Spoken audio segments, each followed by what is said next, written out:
যে নবীর ব্যাপারে মাইকেল হার্ট একটা বই লিখেছিলেন, দ্য 100। এই বইটাতে 100টা মনীষীর নাম লিখেছেন উনি। বিশাল বড় বিচক্ষণ ব্যক্তি ছিলেন, বৈজ্ঞানিক ছিলেন, তিনি খ্রিস্টান ছিলেন, মুসলমানও ছিলেন না।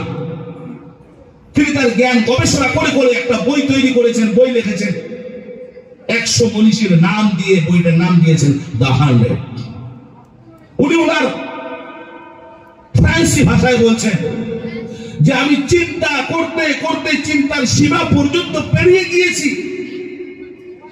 1 নম্বরে আমি যে 100টা মনীষীর নাম লিখবো, 1 নম্বরে আমি কার নামটা দিব, কার জীবনীটা তুলে ধরবো। 1 নম্বরে আমি চিন্তা করতে করতে চিন্তার সীমা পর্যন্ত পেরিয়ে গিয়েছি, কাউকে খুঁজে পাই নাই নবী মুহাম্মদ সাল্লাল্লাহু আলাইহি ওয়াসাল্লামের আগে তার নামটা বসাবো।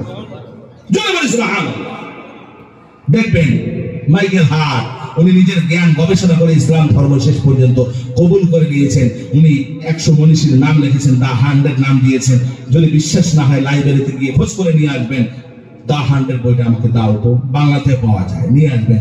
100টা মনীষীর জীবনী সংক্ষেপে সংক্ষেপে সংক্ষেপে উনি লিখেছেন। আর 1 নম্বরে উনি নবী মুহাম্মদ সাল্লাল্লাহু আলাইহি ওয়াসাল্লামের নামটা দিয়েছেন। আমরা কোন নবীর উম্মত?